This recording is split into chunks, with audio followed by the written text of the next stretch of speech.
There is an old saying, if you live by the sword, you die by the sword.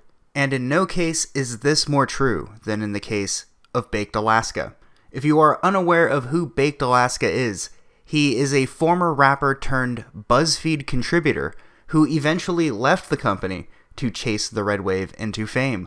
To give you a very short sample of the type of content that he was producing prior to joining BuzzFeed. We love our cops, our law enforcement. We love our military, they're important. Baked Alaska would move on from BuzzFeed to manage the speaking tour of Milo Yiannopoulos, where he was not looked upon very well apparently. In fact, it seems that Milo and others did not like working with him. This is from a BuzzFeed article about Milo's tour. So it is important to keep in mind that this is the same company that he departed from. Milo was quoted as saying, "He needs to understand that Baked Alaska is over. He is not a friend, he is an employee. He is becoming a laughingstock, and that reflects badly on me." And in another email, "I think we need to replace Tim. He has no news judgment or understanding of what's dangerous. He seems more interested in his career as an obscure Twitter personality than my tour manager."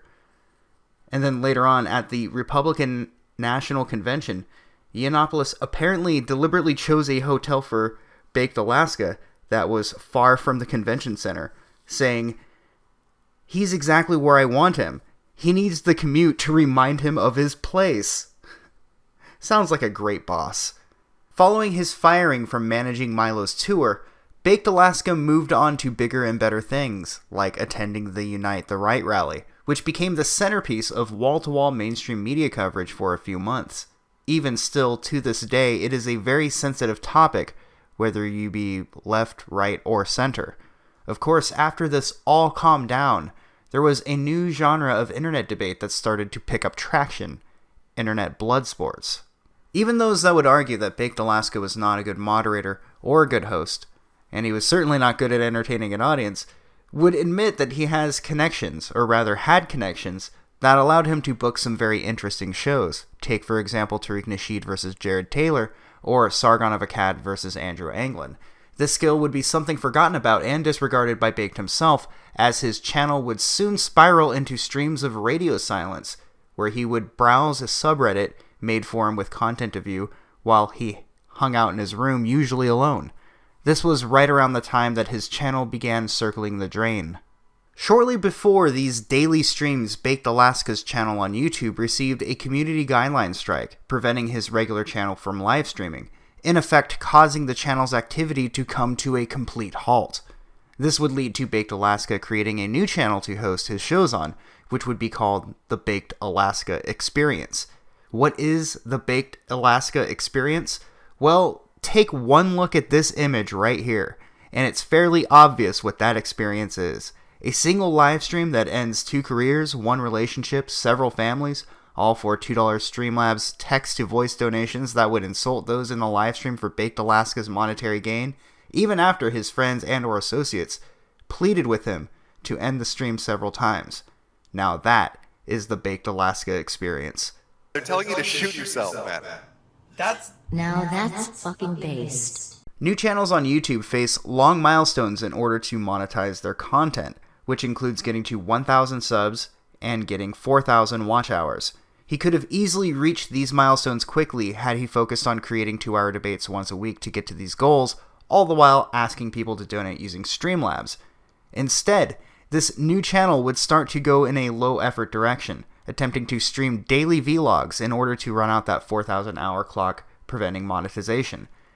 There would be about 200 viewers for these streams, which would take much longer to get to 4,000 hours than it would have been if he just continued to book shows, which saw up to 6,000 people watching. This insistence to stream daily from his computer would be the first step in the wrong direction for Baked Alaska, as he would soon burn bridges with all of the people he had recently rubbed elbows with. There's like a lot of signs that he was like kind of just trying to like leech, you know what I mean? Like, he'd constantly ask for shoutouts and stuff, and like if you notice on like Worski's stream, Bake asks like Worski to host him and stuff. Yeah. To get attention on the stream. Like the Internet Blood Storage Reddit, the entire top banner just shows the BA experience and shit, and that's like a huge advertisement to him. Not And anymore. he, like, wants, yeah, I know, but he wants like everyone to be like use that Reddit. That's a part of like this community. This new channel of his, called the Baked Alaska Experience, received a lot of attention when he met up with the streamer you just heard, Asian Andy, as well as Andy Worski.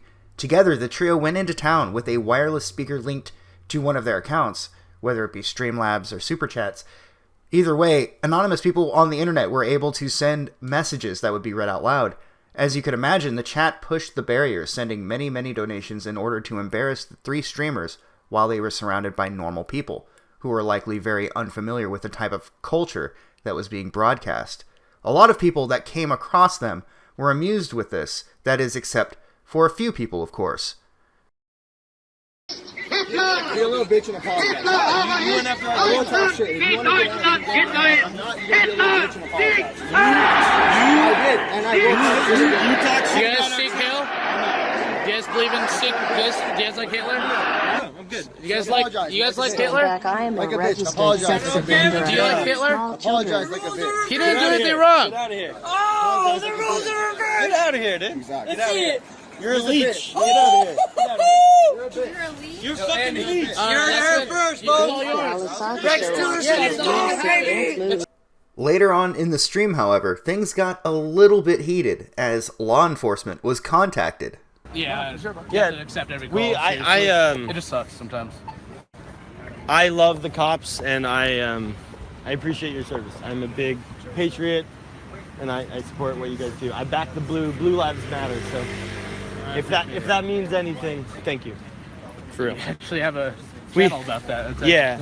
No, I made a song called "We Love Our Cops, Our Law Enforcement. We love our military. They're important." Big supporter of the military too. So. Yeah. Am I being detained? Yeah, just while we do our investigation real quick. So I'm detained right now? Yes. Okay. So we are officially detained? Yep. Right now? Okay. What's your last name, sir? I know he has your ID. Do you mute it? He has my ID. Mute it first. I know. What's your last name? What is the purpose of this? You'll mute it. He has your ID. You have my ID. I understand that. I need to get information from you. Why? For me to complete a report. Oh, yeah, What's So the... you can continue to live stream. I'm not complaining about you live No, but streaming. I have... I No, still hold have on. to complete my. I still have to do my job, sir. So Well, I have to certain complete a rights. Do I report. have to give you my... Yeah, Why? because right now we're investigating. I already give you my ID. Right now we're investigating a hate crime. I'm being detained for a Sir, hate crime? Right now we're investigating. Are you listening to me? What crimes have I committed? Do you want me to talk, or are you just gonna keep talking? Well, I have rights as a citizen. I'm asking you what... Hey!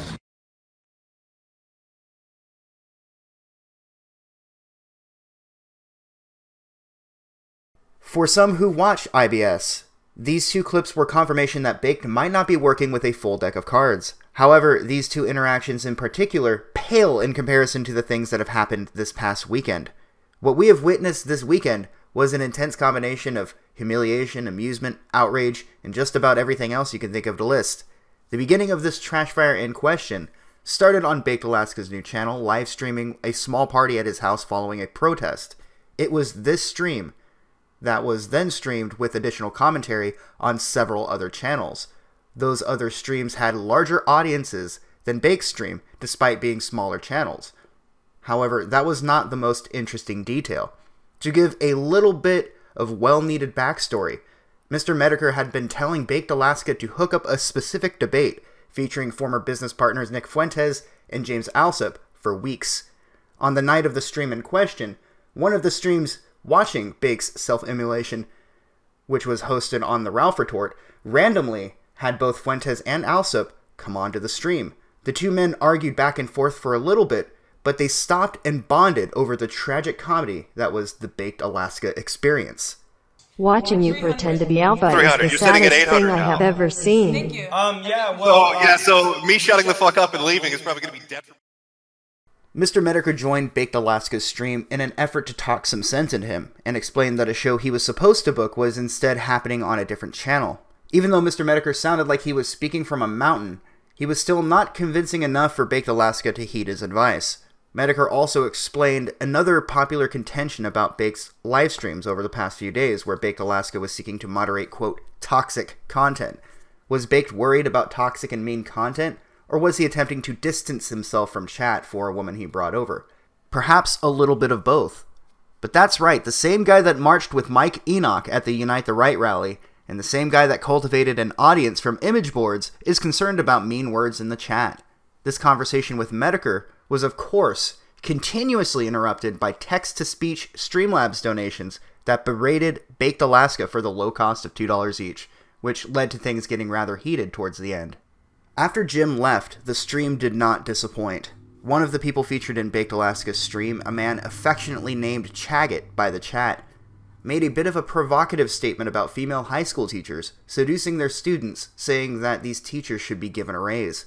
Shortly before this, Chaggot had named his employer on stream, which chat then sent both him and his boss on social media a clip of him saying this very thing.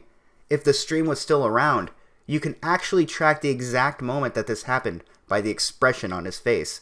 His smile, his optimism, gone. Chaggot would spend the rest of the stream visibly stressed and begging Baked Alaska to end the stream already. However, the Streamlabs donations of $2 kept rolling in, and so he was reluctant to wrap things up. The internet also discovered that this Chaggot person was also the son of a state senator, and that he was previously arrested for possession of meth.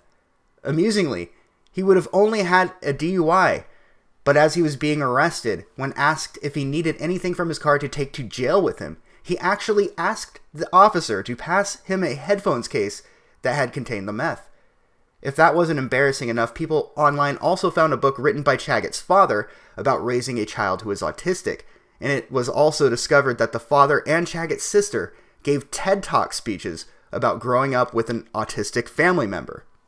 The chat would go on to troll them, telling them that they were about to be swatted, as well as reminding Baked that he is imploding and that he should really just end the stream already. However, those donations just kept rolling in, and it was enough that Baked Alaska did not want to end things so early. It is difficult trying to decide where this part ends, because as you might have imagined, this trash fire has not stopped, but rather has spread. There have been many things that have happened since this live stream just a few days ago, but since things are continuing to get even more out of hand, I think this is the proper place to end part 1. I don't know when I'll have a chance to wrap up the aftermath of this stream, but I do plan on coming back to it after the flames have subsided. Covering drama is not usually the type of content that you see on this channel, but I feel that this piece of internet history is something that could be very entertaining to many. Since this live stream, many people have been doxxed, channels have been flagged, and people have attempted to contact super hackers. So stay tuned for all of that. It might be a few days, it might be a week, but it's going to be a good show. Having your friends' lives ruined in front of thousands, getting alphaed by several men, and made to be out a fool for the whole world to see? Now that is the Baked Alaska experience.